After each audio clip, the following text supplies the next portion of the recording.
கசந்த வாழ்வுக்கு வசந்த வாழ்வுண்டு, மனம் உடைந்த வாழ்வுக்கு மனம் நிறைந்த வாழ்வுண்டு. கசந்த வாழ்வுக்கு வசந்த வாழ்வுண்டு, மனம் உடைந்த வாழ்வுக்கு மனம் நிறைந்த வாழ்வுண்டு. சோர்ந்திடாதே சோர்ந்திடாதே ஏசு உண்டு, சோர்ந்திடாதே சோர்ந்திடாதே ஏசு உண்டு.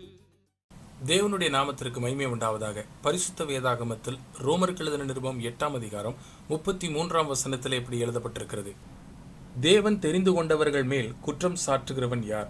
தேவனே அவர்களை நீதிமான்கள் ஆக்குகிறவர். உலகத்திலே பொதுவாக மனுஷன் ஒருவரை ஒருவர் குற்றம் சொல்கிறது உண்டு. நாமும் சில நேரத்தில் உண்மையாகவே தவறு செய்கிறோம்.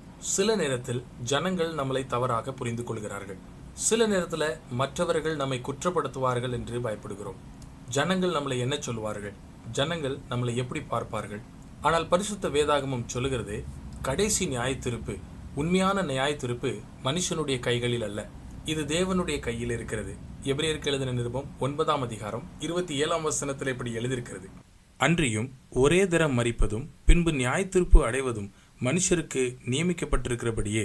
இந்த வசனம் நமக்கு ஞாபகப்படுத்துகிறது, இந்த ஜீவியம் உலகத்தோடு முடிந்து போவதில்லை. ஒரு நாள் எல்லா மனுஷரும் தேவனுக்கு முன்பாக நிற்க வேண்டும், தம்முடைய கணக்கை கொடுக்க வேண்டும். அன்னைக்கு மனுஷர்களுடைய அபிப்பிராயமோ நம்மளுடைய கிரியையோ நம்மளை காப்பாற்றாது. தேவ நியாயத்தீர்ப்பிலிருந்து நாம் எப்படி தப்பிக்கொள்ள முடியும்? தேவனுடைய நியாயத்தீர்ப்பிலிருந்து தேவ அன்பை கொண்டுதான் நம்மளால் தப்பிக்கொள்ள முடியும். தேவன் நமக்காக இரட்சிப்பின் பாதையை உண்டாக்கினார். ஆண்டவராகி இயேசு கிறிஸ்துவை தேவன் இந்த உலகத்திற்கு அனுப்பினார். அந்த பாவத்தின் தண்டனையை ஆண்டவராகி இயேசு கிறிஸ்து தம்மேல் ஏற்றுக்கொண்டார். நம்மளுடைய பாவத்தின் விலையை ஆண்டவர் இயேசு கிறிஸ்து செலுத்தினார். அதனாலே யார் அவரை விசுவாசிக்கிறார்களோ அவர்கள் பாவங்கள் மன்னிக்கப்பட்டு நீதிமான்களாக மாறுகிறார்கள்.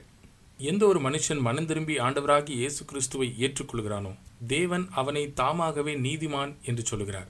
ஒரு நித்திய ஜீவனை தேவன் அவனுக்கு கொடுக்கிறார். மனுஷனுடைய குற்றச்சாட்டுக்கு பயந்து கொண்டிருக்கிறீர்களா? சற்று சிந்தித்து பாருங்கள்.